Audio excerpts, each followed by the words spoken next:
ಸಿದ್ದರಾಮಯ್ಯನವರ ನೇತೃತ್ವದ ಕಾಂಗ್ರೆಸ್ ಸರ್ಕಾರ ಅಧಿಕಾರಕ್ಕೆ ಬಂದ ನಂತರ ಸ್ವಾಭಿಮಾನಿ ಸಮಾವೇಶ, ಹಿಂದುಳಿದವರ ಸಮಾವೇಶ, ಅಹಿಂದ ಸಮಾವೇಶ ಮಾಡ್ತಾ ಇರ್ತಾರೆ.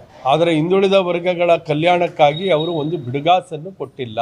ಈ ಸರ್ಕಾರ ಅಧಿಕಾರಕ್ಕೆ ಬಂದ ನಂತರ, ಅದರಲ್ಲಿ ವಿಶೇಷ ಸಿದ್ದರಾಮಯ್ಯನವರು ಮುಖ್ಯಮಂತ್ರಿ ಆದ ನಂತರ ನಮ್ಮ ಹಿಂದಿನ ಬೊಮ್ಮಾಯಿಯವರ ಸರ್ಕಾರ ಬಿಡುಗಡೆ ಮಾಡಿದ ಅನುದಾನಗಳನ್ನು ಕೂಡ ಹಿಂದುಳಿದವರ ಕಲ್ಯಾಣ ಕಾರ್ಯಕ್ಕಾಗಿ ಅಷ್ಟು ಹಣವನ್ನು ಕೂಡ ಬಿಡುಗಡೆ ಮಾಡಲಿಲ್ಲ. ಇವತ್ತು ದೇವರಾಜ ಅರಸು ಅಭಿವೃದ್ಧಿ ನಿಗಮ, ವಿಶ್ವಕರ್ಮ ಅಭಿವೃದ್ಧಿ ನಿಗಮ, ಸವಿತಾ ಅಭಿವೃದ್ಧಿ ನಿಗಮ, ಮಡಿವಾಳ ಅಭಿವೃದ್ಧಿ ನಿಗಮ, ಉಪ್ಪಾರ ಅಭಿವೃದ್ಧಿ ನಿಗಮ, ಅಲೆಮಾರಿಗಳ ಅಭಿವೃದ್ಧಿ ನಿಗಮ, ಈ ರೀತಿಯಾಗಿರ್ತಕ್ಕಂಥ ವಿವಿಧ ಮರಾಠ ಅಭಿವೃದ್ಧಿ ನಿಗಮ, ಈ ನಿಗಮಗಳಿಗೆ ಒಂದೇ ₹1 ಅನುದಾನವನ್ನು ಕೂಡ ಬಿಡುಗಡೆ ಮಾಡದೆ ಈವರೆಗೂ ಇದನ್ನ ನಂಬಿ ಸ್ವಾವಲಂಬಿ ಬದುಕನ್ನ ಆಶ್ರಯಿಸ್ತಾ ಇದ್ರು. ಪ್ರತಿ ವರ್ಷ ಅರ್ಜಿಯನ್ನ ಹಿಂದುಳಿದ ವರ್ಗಗಳ ಸಮುದಾಯದವರು ಅರ್ಜಿ ಹಾಕ್ತಾ ಇದ್ರು. ಸ್ವಉದ್ಯೋಗ ಯೋಜನೆ, ಅರಿವು ಯೋಜನೆ, ಗಂಗಾ ಕಲ್ಯಾಣ ಯೋಜನೆ, ಇಷ್ಟೂ ಯೋಜನೆಗಳು ಕೂಡ ಇವತ್ತು ಸಂಪೂರ್ಣ ಸ್ಥಗಿತ ಆಗಿದೆ. ನೆಪ ಮಾತ್ರಕ್ಕೆ ಮಾತ್ರ ಅರ್ಜಿ ಕರೆದಿದ್ದಾರೆ, ಆದ್ರೆ ಯಾವ ಫಲಾನುಭವಿಗಳನ್ನು ಗುರುತಿಸಿಲ್ಲ. ಇವರ ದೃಷ್ಟಿ ಪಂಚಭಾಗ್ಯ ಯೋಜನೆ ಕಡೆ ಮಾತ್ರ ಇರೋದ್ರಿಂದ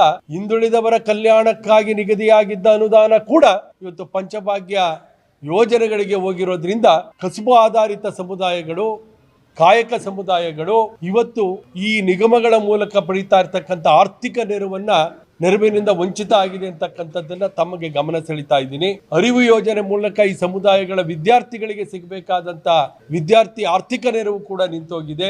ಸಣ್ಣ ಹಿಡುವಳಿದಾರರಿಗೆ ಸಿಗ್ತಾ ಇದ್ದಂತ ಗಂಗಾ ಕಲ್ಯಾಣ ಯೋಜನೆ ಕೂಡ ಸಂಪೂರ್ಣ ಸ್ಥಗಿತ ಆಗಿದೆ. ಅಹಿಂದ ಹೇಳಿದಂಥವರು ಹಿಂದುಳಿದ ವರ್ಗನಿಗೆ ವಂಚನೆ ಮಾಡಿ ಇವತ್ತು ಆಡಳಿತ ಮಾಡ್ತಾ ಇದ್ದಾರೆ.